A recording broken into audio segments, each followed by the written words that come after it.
Hello students, good morning to all of you. I am Ranveer Yadav sir, physics faculty. Dear students, in our previous lecture we discussed about electromagnetic induction and alternating current. In this unit we discussed Faraday law of electromagnetic induction, means Faraday experiment. प्यारे बच्चों, अपने previous lecture में हमने Faraday के दो experiment study किए, Faraday first experiment and Faraday second experiment. जैसा कि आप सभी जानते हैं, फैराडे के दो एक्सपेरिमेंट से फैराडे ने दो लॉ क्रिएट किए। First one Faraday first law of electromagnetic induction and second one Faraday second law of electromagnetic induction. In our today lecture, we discuss about these two law of electromagnetic induction given by Michael Faraday, right? So students, our first topic is Faraday first law of electromagnetic induction, right? प्यारे बच्चों, important concept है, ध्यान देना अच्छे से, ठीक है। Faraday first law of electromagnetic induction. So प्यारे बच्चों, मैंने आपसे जैसा कि कल कहा था, सेम कंडीशन पे हम बात कर रहे हैं कि इलेक्ट्रोमैग्नेटिक इंडक्शन में आपको कुछ भी सर्टिफिकेट करना ही नहीं है, कुछ भी याद रखना नहीं है, कंप्लीटली मैथमेटिकल है। अब देखो फर्स्ट लॉ को आप कैसे इजीली डिफाइन कर देंगे। भाई आप मान लीजिए कि आपके पास ये कोई एक कॉइल है या कोई एक सर्किट है। इस सर्किट में आपने आउटसाइड से कुछ फ्लक्स लिंक किया। बेटे फ्लक्स में मैग्नेटिक फ्लक्स भी हो सकता है, करंट भी हो सकता है, पोटेंशियल भी हो सकता है, ठीक है, चार्ज भी हो सकता है। जैसे ही आप आउटसाइड से कुछ फ्लक्स इस सर्किट में लिंक करेंगे, ये सर्किट अपने आप को चेंज करेगा, और चेंज करेगा तो ये इसको अपोज करेगा, और जब ये सर्किट इसको अपोज करेगा तो यहां से कुछ इंड्यूस करंट या फिर इंड्यूस ईएमएफ प्रोड्यूस होगा। क्लियर? और जो इंड्यूस ईएमएफ आपका बनने वाला है वही आपका कौन सा फिनोमेना है? इलेक्ट्रोमैग्नेटिक इंडक्शन, ठीक है। सो कंप्लीट यूनिट में आप इसी की ही बातें करेंगे कि आपने सर्किट में फ्लक्स लिंक किया, सर्किट उसका अपोज करेगा, अपोज करने से या तो इंड्यूस करंट बनेगा या फिर इंड्यूस ईएमएफ। अब बेटे कंडीशन ये होगी कि इंड्यूस करंट कब बनेगा, इंड्यूस ईएमएफ कब बनेगा। तो उसके लिए कंडीशन ये है, अगर आपका ये कॉइल आपका क्लोज है, कॉइल आपका क्या है? क्लोज। प्यारे बच्चों, कॉइल अगर क्लोज है तो आपको मिलेगा इंड्यूस करंट, ठीक है, और कॉइल अगर आपका क्लोज नहीं है तो आपको मिलेगा इंड्यूस ईएमएफ। मीनिंग समझ में आ रहा है? ये कंडीशन आपको ध्यान रखनी है। अभी डेफिनेशन में हम बात करेंगे तो माइकल फैराडे ने यही कहा, whenever there is change in the magnetic flux linked with the coil change and an induced EMF is produced. Clear? So definition की हम बात करते हैं फर्स्ट लॉ में, whenever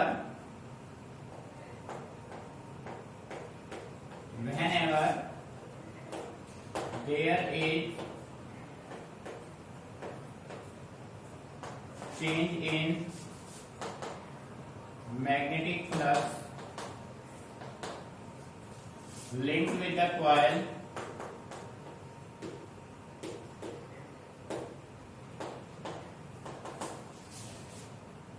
then an induced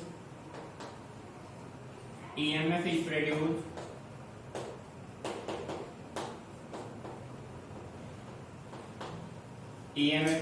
induced EMF is produced and the phenomena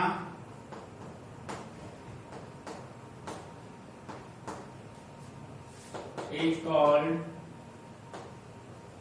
electromagnetic induction.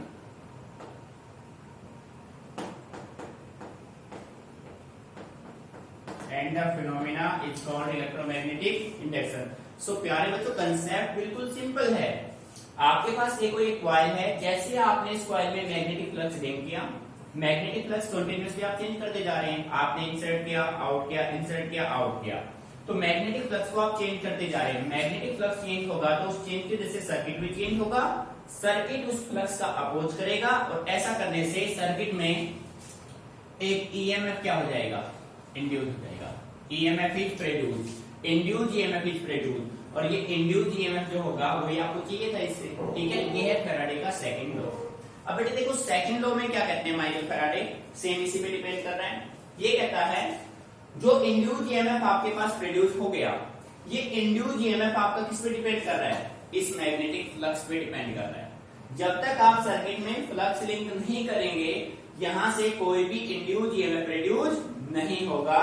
सो इसी के base पे Faraday का सेकंड लॉ बन जाएगा आपका Faraday second law of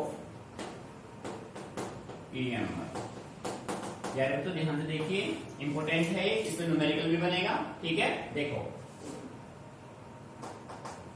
according to Faraday second law of EMI, the magnitude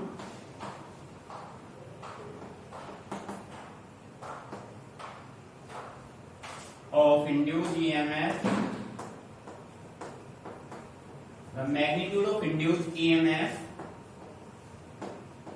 is directly proportional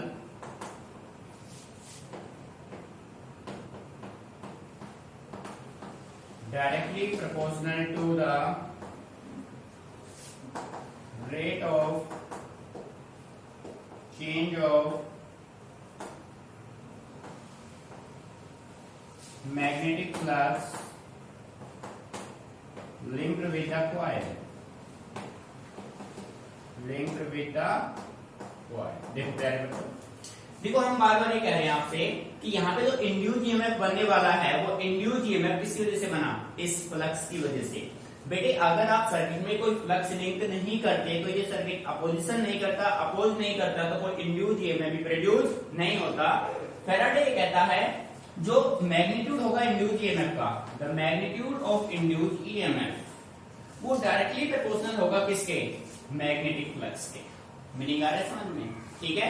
सो आप mathematically ये कह सकते हैं इंड्यूस्ड ईएमएफ का मैग्नीट्यूड डायरेक्टली प्रोपोर्शनल होगा rate of change of magnetic flux d phi by d t. Meaning समझ में आ रहा है प्यारे बच्चों, ठीक है। सो आप इसको ऐसे भी काउंट कर सकते हैं d phi by d t को। यहाँ पे जो ये मैग्नीट्यूड हो गया, ठीक है, यहाँ पे आपने कांस्टेंट यूज किया के d phi by d t, ठीक है। और प्यारे बच्चों आप इसको ऐसे भी राइट कर सकते हैं E equal to d phi को क्या लिख सकते हो, phi two minus phi one, और डिवाइड में क्या कर सकते हो t two minus t one. Meaning clear, ये आपका मैथमेटिकल फॉर्मूला भी बन गया भाई। के की वैल्यू आप यहाँ पे वन भी मान सकते हैं, ठीक है। अगर न्यूमेरिकल में के की वैल्यू आपको गिवन नहीं है तो प्यारे बच्चों के की वैल्यू आप क्या लेके चलोगे, वन। क्लियर। सेकंड लो आपका मोस्ट इंपोर्टेंट टेस्ट न्यूमेरिकल्स भी बनते हैं, ठीक है। सो प्यारे बच्चों रटना कुछ नहीं है, आप बस ये डायग्राम आपको माइंड में रखिए कि ये कोई सर्किट हो गया, इस सर्किट में आपने मैग्नेटिक फ्लक्स लिंक किया, उस मैग्नेटिक फ्लक्स की वजह से सर्किट में इंड्यूस्ड ईएमएफ बना, ठीक है। सो दोनों ही इंड्यूस्ड ईएमएफ के बारे में बताते हैं हमें, क्लियर। तो बच्चे अच्छे से नोट कीजिए, कोई भी प्रॉब्लम हो पूछिए विदाउट हेजिटेशन।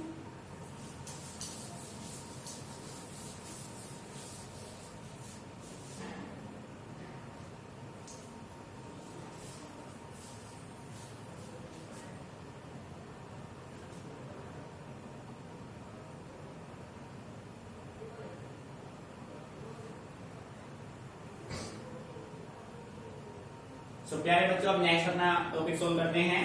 फैराडे दोनों के बाद अपना नेक्स्ट टॉपिक है इंड्यूस्ड करंट। इंड्यूस्ड करंट बच्चे पेन सभी का स्टॉप हो, everyone focus on board. Induced current बेटे इसका सिंबल हम स्मॉल आई से इसको रिप्रेजेंट करेंगे इंड्यूस्ड करंट को, ठीक है। इंड्यूस्ड करंट, अब देखो इंड्यूस्ड करंट इंड्यूस्ड ईएमएफ में डिफरेंस क्या है प्यारे बच्चों, मेन डिफरेंस आपका यहाँ पे आएगा। बस यहाँ पे आपने लिखा विद द कॉइल, अब यहाँ पे तो कॉइल है, ओपन है, क्लोज है, आपको कुछ नहीं पता। यहाँ पे अगर हम इंडिकेट कर दे क्लोज कॉइल तो आपको ईएमएफ ना मिल के आपको क्या मिलेगा, इंड्यूस्ड करंट। सो डेफिनेशन आप ये कह सकते हैं whenever there is change in the magnetic flux linked with the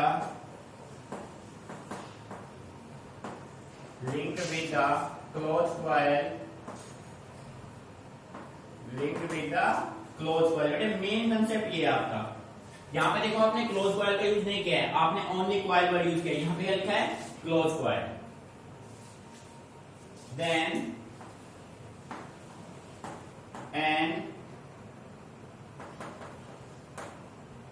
a current is induced,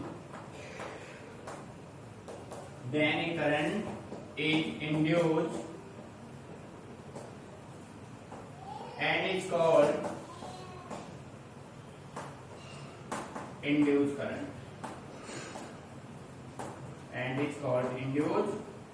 देखो प्यारे बच्चों, यही डिफरेंस है। बस एक छोटे छोटे वर्ड का डिफरेंस में रहेगा, आपको बारीकी से उन चीजों को ऑब्जर्व करना है। प्यारे बच्चों, फर्स्ट लॉ की डेफिनेशन में देखो, आपके पास कॉइल आपने यूज किया है, बट कॉइल आपने क्लोज वर्ड यूज नहीं किया है। सो प्यारे बच्चों, अगर यहाँ पे क्लोज कॉइल होता तो आपको ईएमएफ ना मिलके क्या मिलता? Induce current. अगर कॉइल आपका ओपन है तो आपको इंड्यूस करंट नहीं मिल सकता, आपको क्या मिलेगा? Induce EMF. Clear? So main यही है, बाकी डेफिनेशन आपका क्या है? बिल्कुल सेम है। क्लियर? कॉपी कीजिए।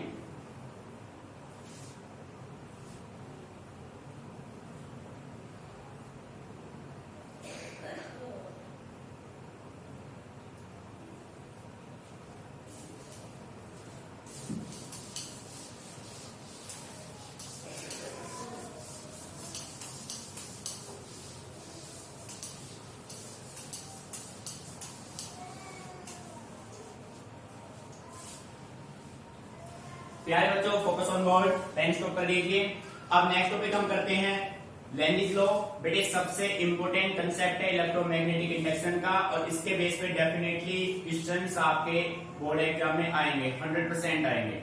और इसमें जो है आप लॉ को अच्छे से अंडरस्टैंड कीजिए, क्योंकि लॉ के एप्लीकेशंस आते हैं एग्जाम में। ठीक है, कभी कभी इसका स्टेटमेंट आ जाता है 1 मार्क्स में, डिफाइन लेंजिस लॉ। तो बेटे अच्छे से आपको समझना है चीजों को तरीके से, फिर भी कोई प्रॉब्लम आती है आप डिस्कस कीजिए उसी टाइम। बेटे नेक्स्ट टॉपिक आपका है लेंजिस लॉ। लेंज लॉ भी कह सकते हैं, लेंजिस लॉ या लेंज लॉ। बेटे इंपॉर्टेंट टॉपिक है, अच्छे से ऑब्जर्वेशन करना है आपको। लेंजिस लॉ देखो, इस यूनिट में आप ये बात करेंगे कि सर्किट है, सर्किट में फ्लक्स लिंक किया, सर्किट चेंज होगा, चेंज होने से उसमें या तो इंड्यूस करंट आएगा या फिर इंड्यूस ईएमएफ। ठीक है, अब लेंजिस लॉ हमें देते हैं डायरेक्शन। किसकी डायरेक्शन? इंड्यूस करंट या इंड्यूस ईएमएफ की। ईएमएफ की तो बात करेगा ही नहीं, ये ओनली इंड्यूस करंट के बारे में डिस्कस करता है।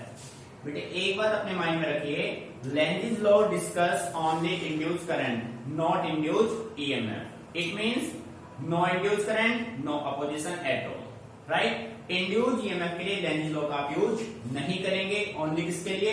Induce current. ठीक है, यानी कि अपोजिशन का डायरेक्शन ही आपको बताएगा, सेंस क्या है उसका। Clear? According to Lenz's law,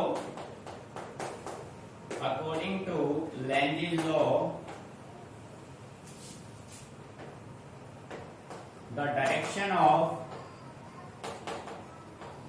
induced current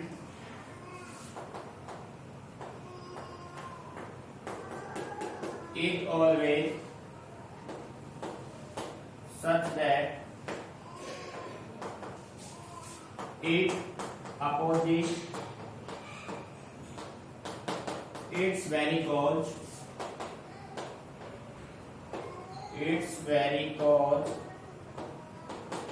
which produce it। यार तो ध्यान से समझो, वैसे भी मीनिंगफुल है ये, यानी कि जिसका खाता उसी को धोखा दे रहा है, सिंपल वे में आप कह सकते हो। देखो ये कहता है according to Lenz's law, Lenz's law कहता है the direction of induced current is always such that it opposite its very cause which produce it. यानी कि जिसने इसको बनाया ना, ये उसी का क्या करेगा? अपोज करेगा। कैसे करेगा वो देखिए। अब मान लीजिए कि आपके पास ये कोई एक क्लोज कॉइल है। बेटे कैसा कॉइल है? Close coil. इस क्लोज कॉइल में आपने मैग्नेटिक फ्लक्स लिंक किया। क्या लिंक किया? Magnetic flux. जैसे ही आपने इस क्लोज कॉइल में मैग्नेटिक फ्लक्स लिंक किया, ये इसका क्या करेगा, अपोजिशन, और उस अपोजिशन से इंड्यूस करंट बन जाएगा ना। तो प्यारे बच्चों ये बताइए कि इस इंड्यूस करंट को बनाने वाला कौन है बेटे, इस इंड्यूस करंट को बनाने वाला कौन है, मैग्नेटिक फ्लक्स। अब ये इंड्यूस करंट क्या करेगा, ये इंड्यूस करंट फर्दर इसका क्या करेगा, अपोज करेगा। यानी कि सिंपल वे में मैं कह सकता हूं जिसने इसको बनाया ना, ये उसी का क्या कर रहा है, अपोज कर रहा है। इस करंट को बनाने वाला कौन है, मैग्नेटिक फ्लक्स, और अब ये करंट उसी मैग्नेटिक फ्लक्स का क्या करेगा, अपोज करेगा। बातें समझ में आ रही है, ठीक है। तो डेफिनेशन बिल्कुल सिंपल है, the direction of induced current is always such that it opposite its very close which produce it. यानी कि जिसने इसको बनाया ना, ये उसका क्या करना चाह रहा है, अपोज करना चाह रहा है, ठीक है। मीनिंग क्लियर प्यारे बच्चों, यहां से आप डायरेक्शन स्पेसिफाई करेंगे, ठीक है, कंसेप्ट क्लियर। अब हम बात करते हैं कुछ बेसिक पॉइंट इसके, लेंजेस लॉ के। डायग्राम को रफ में कर रहा हूं यहां से, ठीक है।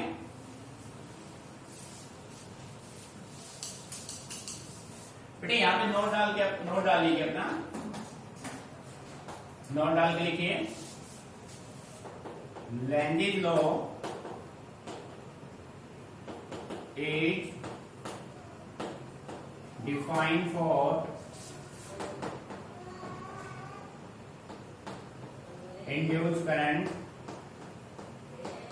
not for induced EMF, not for induced EMF, if there is no induced current, then there will be no opposition at all. There will be no opposition at all. प्यारे तो ध्यान से समझिए, जो इंड्यूस करंट है, Lenz's law only किसके बारे में डिस्कस करता है, ओनली इंड्यूस करंट। मान लीजिए किसी कॉइल में आपके पास इंड्यूस करंट नहीं बना, बट इंड्यूस करंट नहीं है, तो आप ये कह सकते हैं इंड्यूस करंट नहीं होगा तो लेंजेस लॉ काम नहीं करेगा। लेंजेस लॉ काम नहीं करेगा तो कोई अपोजिशन रिप्रेजेंट नहीं होगा। मीनिंग है किसके लिए, लेंजेस लॉ वैलिड ओनली किसके लिए है, इंड्यूस करंट के लिए, इंड्यूस ईएमएफ के लिए नहीं होगा। मीनिंग क्लियर, ठीक है।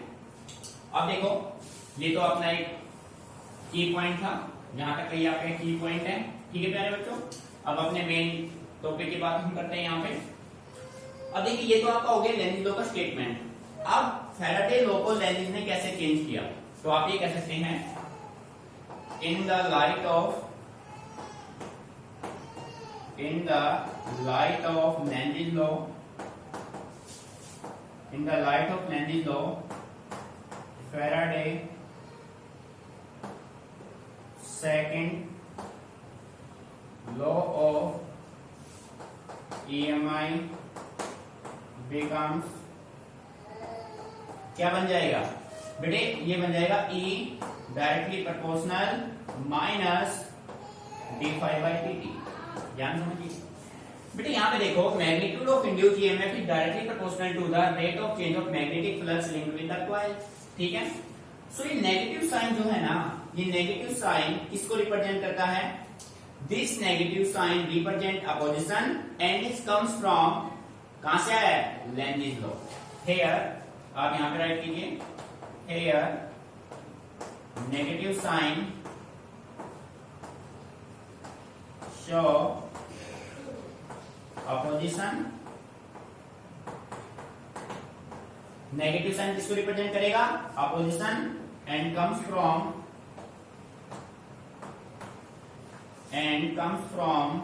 कहां से आया भाई, Lenz's law, and comes from Lenz's law. कह रहे हो तो मीनिंग क्लियर भाई। लेंजेस लॉ के लाइट में जो फैराडे का सेकंड लॉ था वो आपका क्या बन गया, magnitude of induced EMF directly proportional minus d∅dt। यहाँ पे जो नेगेटिव साइन है प्यारे बच्चों, ये नेगेटिव साइन किसको शो करता है, अपोजिशन को। कहां से आया है, फ्रॉम लेंजेस लॉ। अच्छे से इसको ऑब्जर्व कीजिए, फिर आपको बेटे किसी न्यूमेरिकल में कोई प्रॉब्लम नहीं होगी। आप कंसेप्ट को क्लियर कीजिए, रटना नहीं चीजों को, कंसेप्ट को क्लियर करके चलेंगे, आप न्यूमेरिकल फिर कहीं से भी उठा लो, अच्छे से आप इसको क्लियर कर पाएंगे। ठीक है, तो इसको कॉपी कीजिए।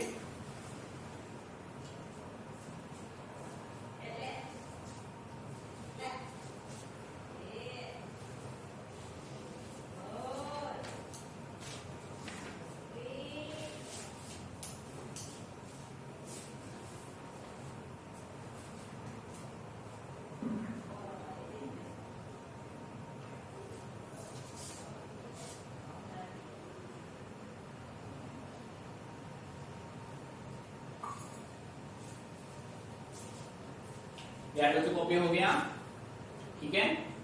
अब इसको रफ कर लेते हैं और अब हम इसको प्रैक्टिकली समझते हैं, एक्सपेरिमेंटली समझते हैं कि भाई लैंडिज लॉ अपोजिशन को कैसे रिप्रेजेंट करेगा, कैसे डायरेक्शन को आइडेंटिफाई करता है। ठीक है, तो प्यारे बच्चों इसको रफ कर रहे हैं। अब हम करते हैं इसका एक्सपेरिमेंटल डेमोन्स्ट्रेशन। क्लियर,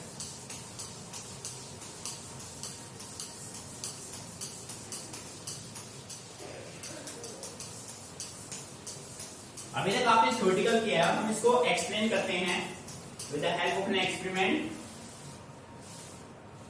सो आप हेडिंग बनाएंगे एक्सप्लेनेशन ऑफ लैंडिज लॉ।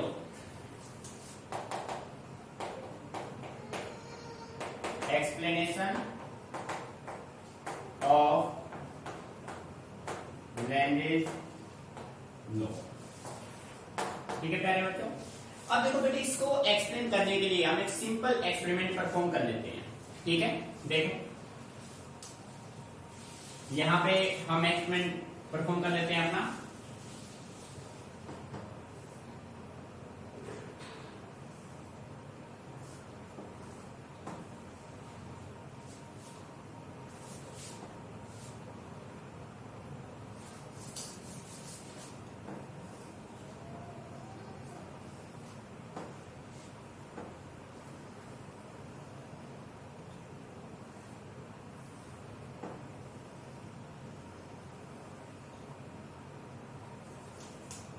प्यारे बच्चे यहां पे लगा लेते हैं गैल्वेनोमीटर, जैसे कि आपने माइकल फैराडे के दोनों एक्सपेरिमेंट में चेक किया है। ठीक है, और यहां पे रखा आपने एक मैग्नेट। और प्यारे बच्चों ये आपके पास हो गया एक मैग्नेट और ये आपके पास हो गया एक क्लोज कॉइल। ये हो गया आपके पास क्लोज कॉइल। और बेटे मैग्नेट का ये हो गया नॉर्थ पोल, मैग्नेट का ये हो गया साउथ पोल। नॉर्थ पोल और दिस वन साउथ। ठीक है, अब प्यारे तो इस एक्सपेरिमेंट को हम परफॉर्म करते हैं और यहाँ पे पोलरिटीज आपको गिवन नहीं है इस कॉइल के। लैंडिज लॉ के हेल्प से हम यहाँ पे पोलरिटी को आइडेंटिफाई करेंगे कि डायरेक्शन क्या होगा, अपोजिशन किस सेंस में होगा, क्लॉकवाइज में होगा या फिर एंटी क्लॉकवाइज में। तो कंडीशन हम ये रखते हैं, हम इस मैग्नेट को मूव कराते हैं towards coil. Magnet move towards coil. ठीक है, तो पहले तो ध्यान से देखिए, जैसे ये मैग्नेट, बेटे मेन इसको समझना है, इसके बारे में इजीली आप लिख पाएंगे। मेन एक्सपेरिमेंट है, अच्छे से इसको अंडरस्टैंड कीजिए। जैसे ही आपने मैग्नेट को इस कॉइल की तरफ मूव किया, ये कॉइल यानी कि आपने ये देखा कि ये अपने पास एक सर्किट है, आउटसाइड से आप फ्लक्स लिंक कर रहे हो। ये जो मैग्नेट है वो फ्लक्स का काम करेगा, ये फ्लक्स इसमें लिंक होगा तो ये अपने आप को क्या करेगा, चेंज, और ये चेंज होके इसको क्या करेगा, अपोज। प्यारे बच्चों मैग्नेट का नॉर्थ पोल है, ये कॉइल अगर इसको अपोज करना चाहेगा तो ये कॉइल का कौन सा पोल होना चाहिए, नॉर्थ पोल होना चाहिए। तो यानी कि कॉइल का ये कौन सा पोल बन गया, नॉर्थ पोल बन गया। प्यारे बच्चों ये अगर नॉर्थ पोल बन गया तो ये कौन सा पोल बनेगा, साउथ पोल बनेगा। अब क्लॉक फेस रूल आपने स्टडी किया हुआ है, तो डायरेक्शन ऑफ करंट आपके पास ये हो जाएंगे ना भाई। तो प्यारे बच्चों यहां से आपने देखा कि करंट का डायरेक्शन क्या है, एंटी क्लॉकवाइज, है ना। और जो मैग्नेट का नॉर्थ पोल था तो the face of the coil towards the magnet becomes N pole, और ये इस मैग्नेट को अब क्या करेगा, अपोज करेगा। मीनिंग आ रहा है समझ में। सो इसके बारे में हम राइट कर सकते हैं। सो इस फर्स्ट पॉइंट से आपको क्या इंफॉर्मेशन मिली, व्हेन एन पोल बेटे हमें कुछ याद नहीं है, हम सब कुछ इससे कंसीडर करके यहाँ पे राइट कर रहे हैं, ठीक है। when n pole of magnet is moved towards the coil, then the face of the coil towards the magnet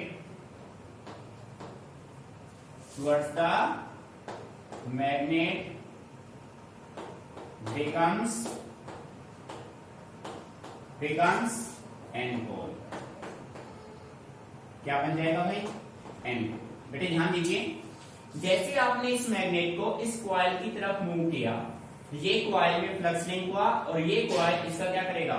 oppose. when this coil oppose this flux, then the face of the coil towards the magnet becomes n pole, and due to this oppose the motion, and due to this oppose the motion,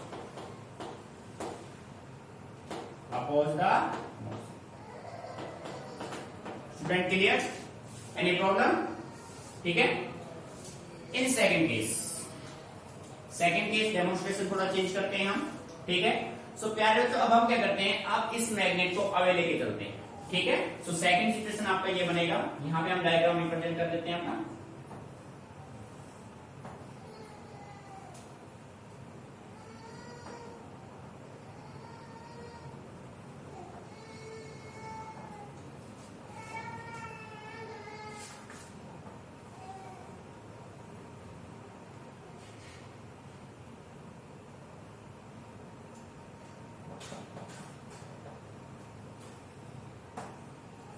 प्यारे बच्चों, ये north pole, ये south pole, ठीक है। Magnet का हो गया, ये आपके पास हो गया क्लोज कॉइल, ये आपके पास हो गया मैग्नेट, ठीक है। और प्यारे बच्चों अब यहां पे हम कर देते हैं क्या, magnet move away from coil. आप देखो प्यारे बच्चों, सेकंड कंडीशन में आपने देखा, जैसे मैग्नेट इस कॉइल से अवे जाएगा, away from the coil, then this coil oppose this, और बेटे कॉइल अगर इसको अपोज करना चाहता है तो ये कौन सा फेस बनेगा? इस कॉइल का ये फेस बन गया साउथ, तो प्यारे बच्चों ये क्या बनेगा? नॉर्थ। सो क्लॉक फेस रूल से डायरेक्शन क्या होगा? ऐसे हो जाएगा डायरेक्शन। मीनिंग आ रहा है समझ में? ठीक है बच्चे, यानी कि अब जो सेंस है वो आपका क्या बन गया? क्लॉकवाइज बन गया। Meaning clear? So we can say right when n pole of magnet is moved away from the coil, then the face of the coil towards the magnet becomes क्या बन जाएगा भाई? S pole and oppose the motion, and oppose the motion। यार बच्चों clear? बेटे completely experimental आप इसको अच्छे से क्लियर कर पाएंगे, फिर भी कोई प्रॉब्लम है आप अच्छे से डिस्कस कीजिए, ठीक है बेटे। कंसेप्ट क्लियर हो गया ना, फिर आपको किसी भी किस्म में कोई प्रॉब्लम नहीं आएगी, ठीक है। अच्छे से इसको नोट कीजिए, फिर कोई प्रॉब्लम आती है डिस्कस कीजिएगा, ठीक है। मेन आपका ये है जो कुछ भी है, इन्हीं के बेस पे हमने ये स्टेटमेंट बनाए हैं, ठीक है।